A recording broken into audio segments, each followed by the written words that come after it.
Le talent chez les jeunes, comment on le détecte et qu'est-ce qu'on en fait? Alors là, c'est très intéressant.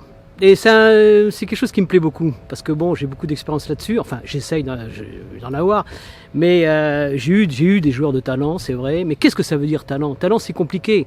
En fait, talent, qu'est-ce que c'est? C'est la capacité à savoir faire des choses remarquables, c'est vrai, mais en matière de golf par exemple, le talent, on peut dire, souvent on pense que c'est juste la capacité à très bien toucher la balle, à très bien taper la balle, à taper fort, à faire des coups magnifiques, mais c'est pas que ça, c'est beaucoup plus que ça.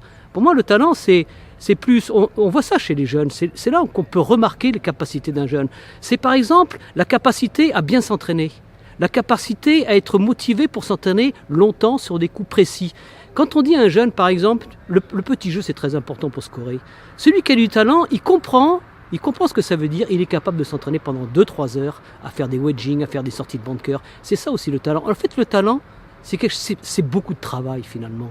C'est du travail, de la rigueur. Et aussi, je dirais, c'est jamais se plaindre. Les bons joueurs, ce que j'ai pu voir avec des très bons joueurs, des jeunes que j'ai pu entraîner ici, notamment qui ont fait des belles carrières, notamment un en ce moment qui est en train de devenir très très bon et de passer ses cartes européennes, c'est la capacité à travailler, sans jamais se plaindre et toujours essayer d'aller le plus loin possible. Bien sûr, il faut du toucher, mais ça ne suffit pas. Et d'ailleurs en golf, n'oubliez pas une chose, il y a 3 éléments clés. Il y a la technique, très bien, il y a le physique qui compte aussi, il y a le mental. Si vous n'avez pas ces 3 choses-là, de toute façon, c'est très difficile d'atteindre un très très bon niveau. Donc comment toi tu fais pour voir la différence, la subtilité entre quelqu'un qui a beaucoup travaillé, qui a du talent, et quelqu'un qui finalement n'a pas trop travaillé, mais en a aussi, lequel des deux ira le plus loin?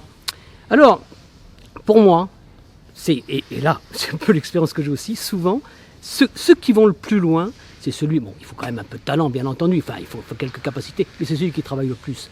Combien de fois j'ai vu des jeunes ou des moins jeunes avoir un talent fabuleux et puis finalement arriver moins loin que celui qui au départ peut-être avait moins de talent, mais a beaucoup plus travaillé. Attention, travailler c'est une chose. Travailler, c'est avoir la méthode aussi pour bien s'entraîner. Moi, c'est pas forcément la durée. Oulala, la méthodologie d'entraînement, ça c'est quelque chose qui me tient beaucoup à cœur, j'essaye d'enseigner à mes élèves, c'est très très important. Pour moi c'est le plus important. C'est pas la quantité du temps passé, c'est la qualité du temps passé.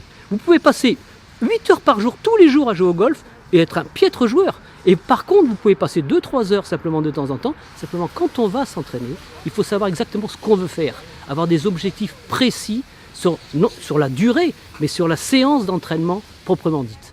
C'est donc la méthode. La méthode, c'est très très important. Et chaque joueur a une méthode pour lui. Chaque joueur a une méthode. Il n'y a pas une méthode pour tout le monde. Pas forcément. Il n'y a pas une méthode pour tout le monde, même si on retrouve un petit peu les mêmes éléments sur certaines choses, bien entendu. Mais moi, ce que je dis par exemple, une bonne méthode d'entraînement, pour citer vite fait, tiens, un exemple, une bonne méthode d'entraînement. Vous avez décidé par exemple de travailler le wedging. Bon, maintenant, qu'est-ce que je fais? J'arrive à séance d'entraînement pendant 1 heure, on va dire. Bon, 1 heure, qu'est-ce que je fais? Première chose que je fais, je m'évalue. C'est-à-dire, je prends 10 balles. Je tape 10 balles comme si j'étais en compétition et je regarde le résultat de mes 10 balles. Il y en a 3 à gauche, 2 à droite, ainsi de suite. Et là, j'analyse. Je fais ma petite analyse. Je m'évalue en fait. À partir de là, je fais un travail technique. Là, je ne pense plus à l'objectif, je pense jusqu'à la technique simplement. Donc, je travaille ma technique. Ensuite, j'arrête ma technique. Qu'est-ce que je fais? Je refais une évaluation. C'est-à-dire, je me réévalue sur 10 balles.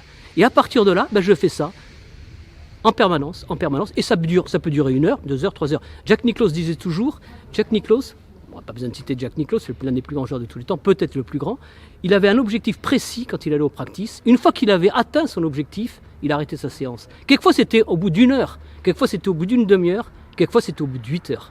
Ça, il faut le comprendre. C'est comme ça que ça se passe. Merci beaucoup Gilles Bourdi. Je vous en prie Michel, avec plaisir.